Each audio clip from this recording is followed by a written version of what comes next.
அன்புடன் கோவிந்தராஜுலு. மணல்மேடு வெதர்மேன் வானிலை ஊடக நேயர்களுக்கு விடியற் காலை வணக்கங்கள். இது வரைக்கும் சேனலை சப்ஸ்கிரைப் பண்ணாத சப்ஸ்கிரைப் பண்ணிங்க. பெல் ஐக்கானை அழுத்தி ஆல் எனேபிள் பண்ணிட்டீங்கன்னா தொடர்ந்து அறிக்கைகள் உங்களுக்கு வரும். உறவினர்கள் நண்பர்களிடம் சொல்லி சேனலை பார்க்க சொல்லுங்கள். உண்மையானதாக இருந்துச்சுன்னா அவங்களையும் சப்ஸ்கிரைப் பண்ணி எல்லாருக்கும் நண்பர்களுக்கும் அனுப்பிச்சுடுங்க. ரைட்டுங்களா? லைக் பண்ணுங்கள். ஓகேங்களா? இப்போ வானிலை அறிக்கைக்கு போயிடுவோம்.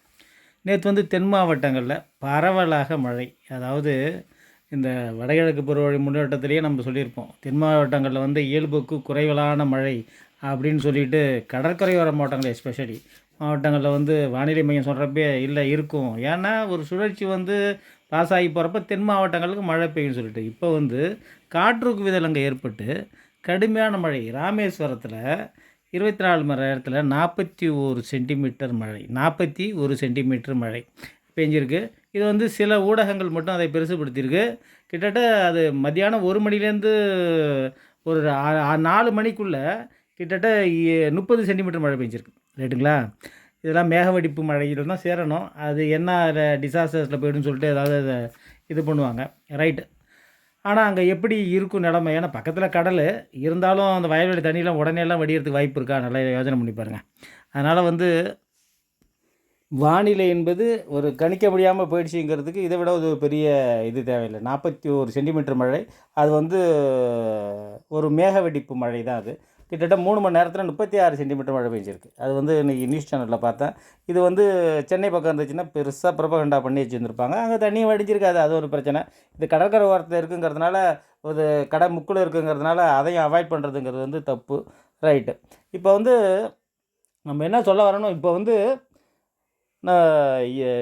ஜிஎஃப் இந்த மேப்பு, விண்டி மேப்பு என்ன சொல்கிறதுன்னு கேட்டிங்கன்னா, முதல்ல இல்லை இது 81 கிலோமீட்டரில் காற்றடிக்கும், இது லேண்ட்ஃபால் லொக்கேஷன் டெல்டா, அதிகமாக போச்சுன்னா மரக்காணம், இந்த மாதிரி கடுமையான மழை நமக்கு பெய்யும் அப்படிலாம் இருக்கும். காற்று பாதிப்பு இருக்குன்னு நினச்சிட்டு இருந்தோம்ல. இப்போ மத்திய கிழக்கு வங்கக்கடல்லையே அந்த சுழற்சி தீவிரமாகி லேசாக ஒரு சென்னை அப்படியே நகர்ந்து கிட்டத்தட்ட ஒரு 150 கிலோமீட்ரு கரையை ஒட்டியே நகர்ந்து போய்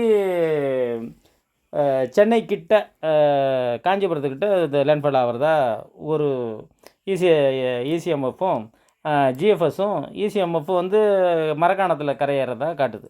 ரைட்டுங்களா? இதனால் காற்று பாதிப்பு இருப்பது நல்ல விஷயந்தான். ஆனால் மேப் செக்ஷன் அது எப்போ வேணாலும் அது மாற்றிக்கும். மேப் செக்ஷன் எப்போ வேணாலும் மாற்றிக்கும். அதில் எந்த விதமான சந்தேகம் கிடையாது. ஆனால் மழைங்கிறது நிச்சயமாக இருக்குது. ஏன்னா பெரிய வித்து 200 கிலோமீட்டருக்கு அந்தாண்ட இருந்தாலே நமக்கு மழை பெய்யும். ரைட்டுங்களா? ஒரு சின்ன சுழற்சி என்ன பாடுபடுத்துச்சு பார்த்தீங்களா? கிட்டத்தட்ட 41 சென்டிமீட்டர் மழை நினச்சி கூட பார்க்க முடியல. அதாவது இதுதான் பேட்டர்ன். இனிமேல் குறைச்ச நேரத்தில் அதிக மழை.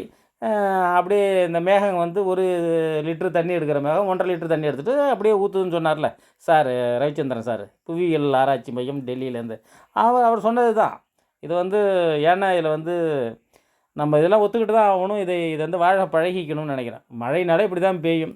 இப்போ கோடியக்கரையில் 149 மில்லிமீட்டரு, வேதாரண்யத்தில் 98, திருநெல்வேலி 4முக்கு 166, ஊத்தி 154, நாகப்பட்டினம் திருப்பூண்டி 105, திருக்குவளை 109, ராமநாதபுரம் 100, தள்ளநாயர் 85, வேளாங்கண்ணி 81, திருவாரூர் 51, அப்படியே கன்னியாகுமரி அப்படியே பரவலாக நல்ல மழை. 1 டிகிரி மேலே, அதாவது அச்சரேகை 1 டிகிரி மேலே போயிருந்துச்சுன்னா என்ன ஆகுன்னு கேட்டிங்கன்னா, கடலூர் வரைக்குமே நல்ல மழை பெஞ்சிட்ருக்கும். நாளைக்கு கூட மழை இல்லைன்னு சொல்கிறாங்க. நாளைக்கு இல்லை, இன்றைக்கி மழை இல்லை, நாளைக்கு நிச்சயமாக மழை பெய்யும் மதியானத்துலேருந்து. அப்புறம் 23 அது ஃபார்ம் ஆகிடும். ஃபார்ம் ஆகிடும் காற்று இந்த சுழற்சி இந்த இலங்கைக்கு தென்கிழக்கு இருக்கிற சுழற்சி என்ன பண்ணணும்னு கேட்டிங்கன்னா, நம்ம இப்போ எதிர்பார்த்துக்கிட்டு இருக்கிற இந்த பெஞ்சல் புயல் அது தாழ்வு பகுதியாக மாறப்போகுதில்ல, அந்த சுழற்சியோட போய் சேர்ந்து தான் தாழ்வு பகுதியாக மாறும். அதனால் கொஞ்சம் கேப் இருக்குன்னு நினச்சாலும் இந்த மாலத்தீவு சுழற்சி கொஞ்சம் தள்ளி போடுறது காற்றை இழுத்து, ஏன்னா வடகிழக்கு பருவக்காற்று நல்லா வந்துக்கிட்டு இருக்கு. அதனால் மழையை தொடர்ந்து கொடுத்துட்ருக்கோம். இடைவெளினா விட்டு விட்டு மழை பெய்யும். இடைவெளினா மழை இல்லாத நாள் இருக்காது. அதுதான். அதில் 25ஆம் தேதிக்கு அப்புறம் தொடர் மழை கிட்டத்தட்ட ஒரு 48 மணி நேரம் தொடர் மழையாக இருக்கிறதுக்கு வாய்ப்பு அதிகமாக இருக்குது. காற்று பாதிப்பு இல்லாமல் இருந்தால் நல்லா இருக்கும் தான் நானும் நினைக்கிறேன்.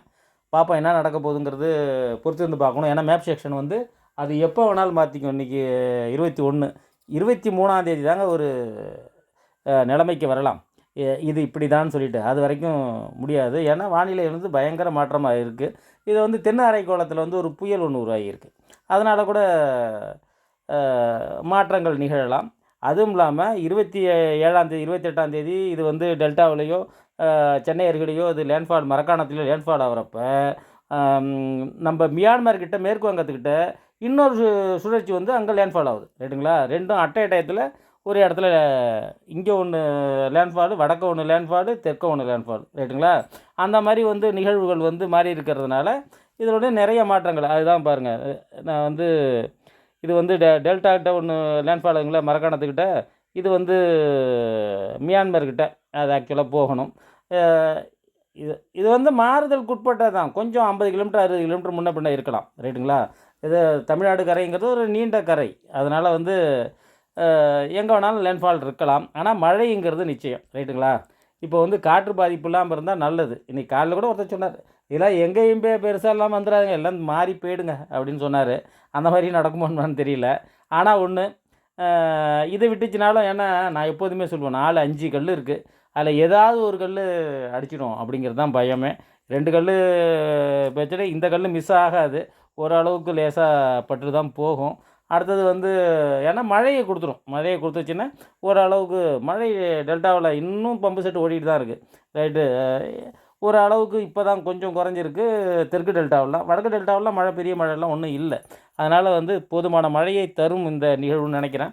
அடுத்தது டிசம்பர் ஃபஸ்ட் வீக் வர்ற நிகழ்வு ஒரு அளவுக்கு கொஞ்சம் ஃப்ளட் கண்டிஷன் கொண்டு வரலாம். அதனால் நல்லா எங்கேயுமே இப்போ விவசாயம்லாம் இந்த மாதிரி நல்ல மழையாக பெஞ்சதுன்னா பாதிப்பு இல்லாமல் நல்லாயிருக்கும். காற்றடிச்சு பெய்யாமல் இருக்கணும், அவ்வளோதான் விஷயம். காற்றடிச்சு பெய்யாதுன்னு தான் நம்புகிறேன் நான். ஏன்னா இன்றைக்கி மேப் செக்ஷன் பார்த்து கொஞ்சம் திருப்தியாக இருக்குது. பார்ப்போம். அதனால் வந்து ஏன்னா சின்ன சுழற்சி கூட அதிக மழை தருதுங்கிறதுனால இது வந்து நிறைய நிலநடுக்கோட்டிலேருந்தே கிளம்பி வருது, 2 டிகிரிலேருந்தே வருது இது சுழற்சி. அதனால் வந்து நிறைய நீராவி காற்றை எடுத்துகிட்டு வரும். குளிர்காற்றுக்கு பஞ்சம் இல்லை. அதனால் மழையை கொட்டி தீர்த்துரும். அதனால் அதுதான் பயமே தவிர வேறு ஒன்றும் பெரிய பயம்லாம் ஒன்றும் கிடையாது. அதனால் மழை இருக்குது அப்படிங்கிறத நம்ம நம்பி தான் ஆகணும். இதில் வந்து ஜிஎஃப்எஸ்ஸு இப்போ இசிஎம்எஃப் மரக்காணம், ஜிஎஃப்எஸ்ஸு கரெக்டாக மரக்காணம் பாருங்கள் ஜிஎஃப்எஸ். ஆனால் இது மேப் செக்ஷன் இது மாற்றிக்கும். இது வந்து நிரந்தரம்லாம் கிடையாது. அதனால் வந்து இன்றைக்குள்ளே ஃபீட் பண்ண டேட்டாவுக்கு அது விஷயத்த சொல்லுது, அவ்வளோதான் மேப்பு. அடுத்தது மழைங்கிறது வந்து ரெண்டுமே வந்து மழைங்கிறது வந்து டெல்டாவில் கடுமையாக இருக்குது அப்படிங்கிறது தான் சொல்லுது. இசிஎம்எஃப்பும் ஜிஎஃப்எஸும். ஐகானும் அதே தான் கிட்டத்தட்ட அதே தான் சொல்லுது. அதனால் மழைங்கிறது நிச்சயமாக இருக்கிறது. அதனால் வந்து மழை இல்லாமல் போயிடுமோ அப்படிங்கிறதுனால, ஏன்னா எல்லாமே விண்டி மேப் பார்க்குறீங்க, அதனால் மழை இல்லாமல் போயிடுமோன்னு நினைக்காதீங்க. ஏன்னா எஸ்எஸ்சிலாம் சூப்பராக இருக்குது. அதனால் வந்து மழை நிச்சயமாக இருக்கிறது. அதனால் வந்து இந்த பூச்சி மருந்து அடிக்கிறவங்களாம் கூட அடிக்க வேணாம். இந்த 4 நாள் மழையை பார்த்துட்டு கூட அடிங்க, நாங்கள் எடுத்ததாக இருக்கட்டும். ரைட்டுங்களா? பார்த்துக்கிட்டு, ஏன்னா பூச்சி இருந்துச்சுன்னா கூட இந்த நல்லா அடித்து பெய்கிற மழையில் எல்லாம் போயிடும். ரைட்டுங்களா? அதனால் வந்து பார்த்துங்க. நிச்சயமாக மழை பெய்யும் டெல்டாவில். வந்து நம்ம டெல்டா மாவட்டம் நிச்சயமாக மழை. தென் மாவட்டங்கள்லாம் ஃப்ளட்டு. தென் மாவட்டங்களில் மழை பெய்யாது, இயல்புக்கு குறைவான மழை அதெல்லாம் கிடையாது. புரியல, வெள்ளக்காடு ஆகிடுச்சு அங்கெல்லாம்.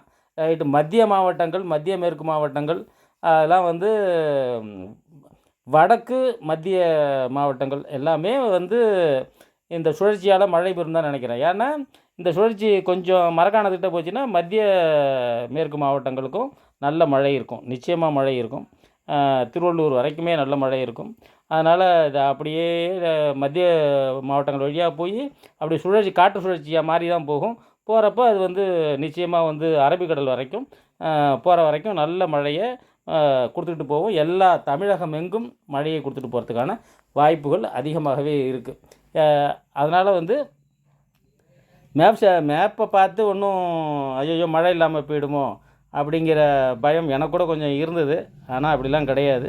நிச்சயமான இது வந்து மழையை தரும். அந்த புயல் ஒன்று இதுக்கிட்ட இருக்குதுன்னு சொன்னால தென் அரைக்கோளத்தில், அதை நான் வந்து ஜூம் பண்ணி எடுத்தேன். அதனால் கூட காற்று குவிதல் வந்து மாறி இருக்கலாம். ரைட்டுங்களா? அதனால் வந்து அப்படிலாம் ஒரு விஷயம் வந்து நடக்கிறதுக்கு நிறைய வாய்ப்பு இருக்குது. அதனால் வந்து நமக்கு வந்து நல்ல மழை இருக்குங்க, அதை வந்து நினைங்க. ரைட்டுங்களா? நன்றி, வணக்கம்.